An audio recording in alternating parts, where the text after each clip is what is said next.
Welcome back, FPL fans. In today's video, we're going to look at my team selection for game week 2. Now, the plan is to bank the transfer this week, but there are some tempting options among that City backline, and maybe I go for a midfield punt. But let's take a look at my squad and how I might line up ahead of that game week 2 deadline.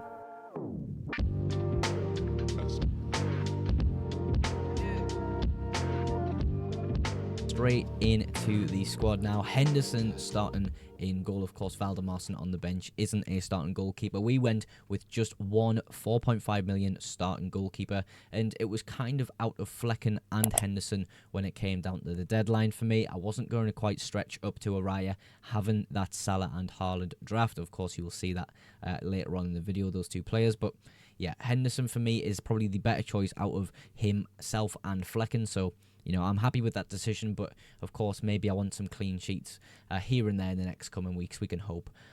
Slight doubt because, you know, Akeem Anderson, or however you say his name, Anderson, has left Palace to go to Fulham. And of course, you will see in the middle of my back line, a brilliant segue there, by the way, Robinson of Fulham starting instead of last week's starter, Lewis Hall.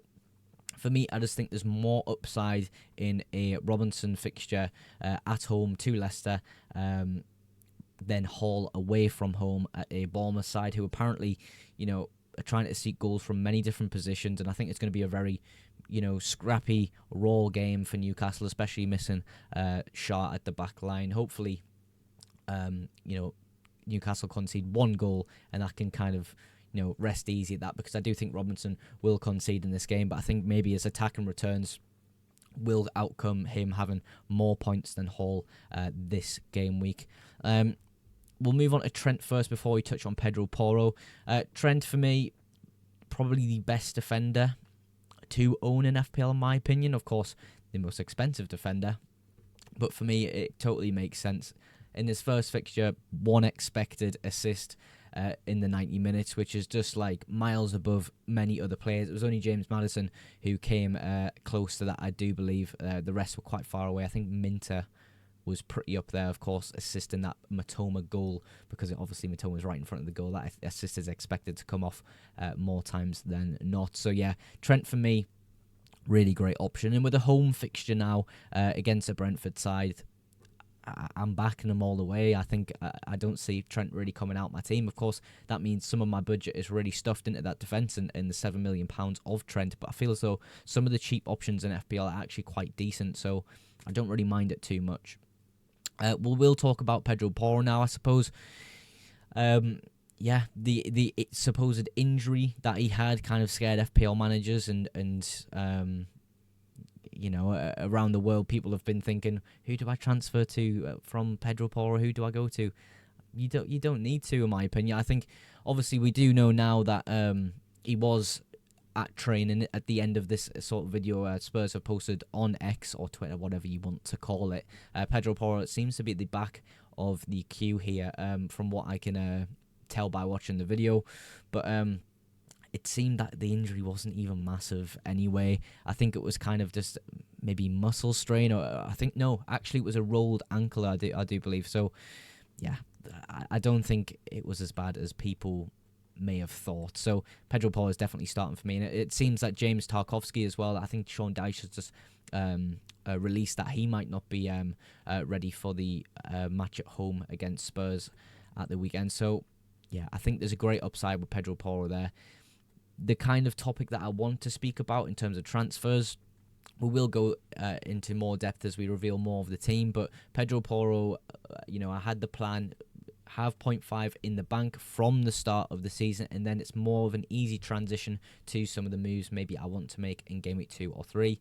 Pedro Porro, if I did have a doubt he wouldn't start, could have just went to a Guardiola at 6 million, and it could have downgraded to a Rico Lewis at 4.5. But with the new information that Pedro Porro's in training and to me looks completely fine, I would rather play Pedro Porro at home against Everton. Transitioning now up into the midfield, we'll start with Nkunku, because this is not a likely transfer, however a possible transfer that could be made going into game week 2.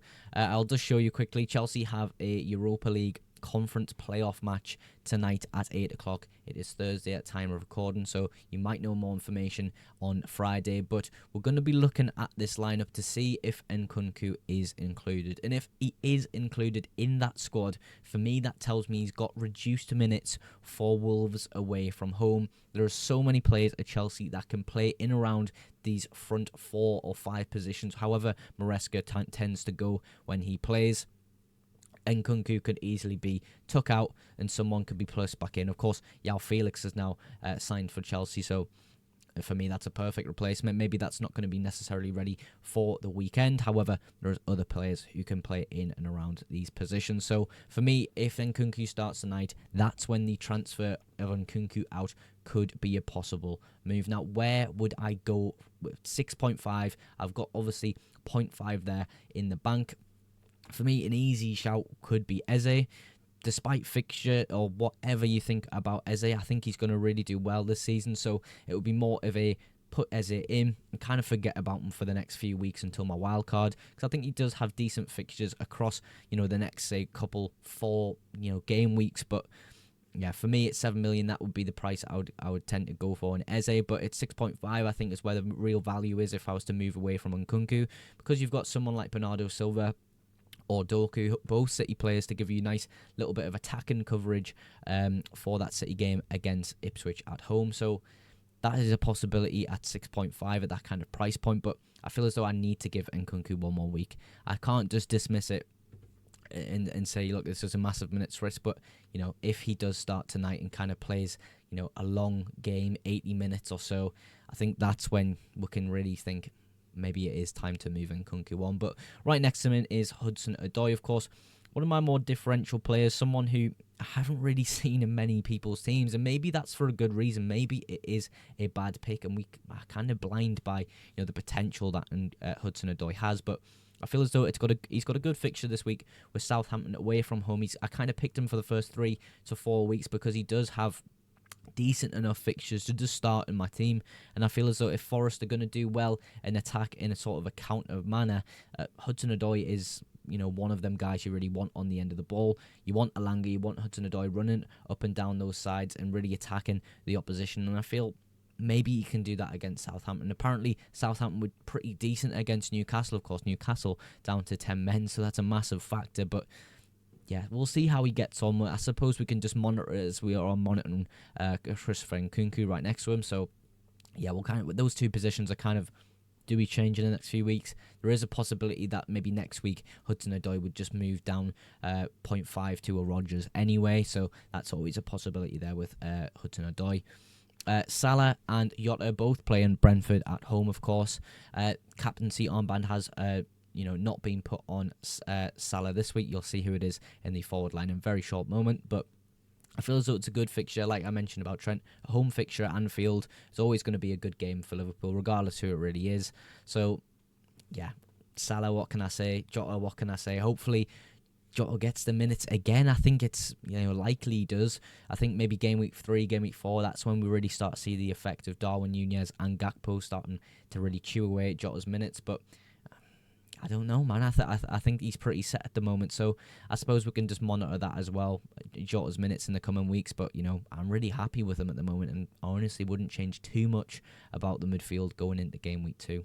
Now, of course, moving into the forward line now, you can see my captain, and it is Erling Haaland. And now, I suppose the big question with Erling Haaland this particular game week is it really worth triple captaining him? It seems to be a little bit of a trend going round of people triple captaining Haaland, and for me, I'm really, really on the fence with it. I'm not sure if it's a good idea or a bad idea, because the simple fact is there's not going to be too many double game weeks this FPL season. It's going to be probably maximum 2 or 3, if I do remember rightly. I'll have to check Ben Crellin's FPL planner to make sure that's correct, but I do believe it's 2 or 3. So, not a lot of opportunities to use, bench boost triple captains like we normally would do in a double game week. So, look, there's maybe an excuse, or not an excuse, but a thing there that's telling us, yeah, it could be a decent week for Haaland to be triple captain, but I'm just not sure. You could look at Salah in a few weeks' time when he plays one of those sides, but in game week 2, is it really time to press that button? I think a lot of people already have, which is, I admire the confidence and desire to, boost your rank up massively, but I'm just not too sure at the moment. I'm really, really on the fence. Let me know if you do have Haaland, what you're doing in terms of captaincy. Are you triple captaining him, or are you just captaining him just normal for them, double points instead of triple? I suppose we'll kind of move on to Isak now. Spent too much time talking on Haaland there. Everyone knows that it's a decent option to triple captain. It's just whether it's the right time or not. Isak with the Bournemouth at home fixture. I suppose I spoke about the Bournemouth away fixture when I spoke about Hall on the bench there. I'm just not too sure how Newcastle are going to do in this fixture.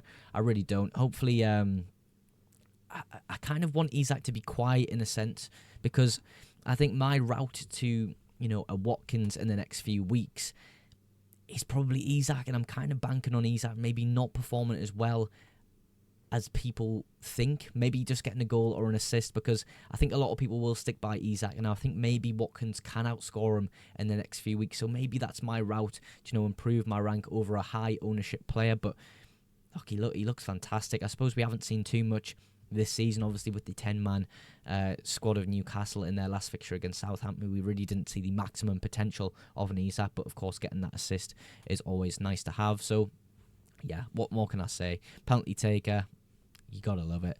Speaking of penalty takers, awesome segue again, I'm on fire today. João Pedro for Brentford. Now, the only issue with João Pedro now is Brighton have signed Reuter from Leeds, someone who can play in a similar position to himself. So maybe that would push João Pedro up into the forward position, or it would maybe be the vice versa. Someone else would play up front instead, and João Pedro would keep his position. But there's kind of a positional doubt in my brain whether João Pedro is going to secure 90 minutes or 80 minutes plus every single game. Now, I think it might be more of a rotational kind of role in that Brighton side, but maybe he impresses in this Man United home fixture. Of course, a home fixture for Brighton after that amazing win away at Everton could be a really nice boost to have as well for the Brighton side. So yeah, I don't think it's necessarily a bad thing to start João Pedro. It's just maybe I don't really expect too much from this game, if I'm really being honest. And I don't think there's maybe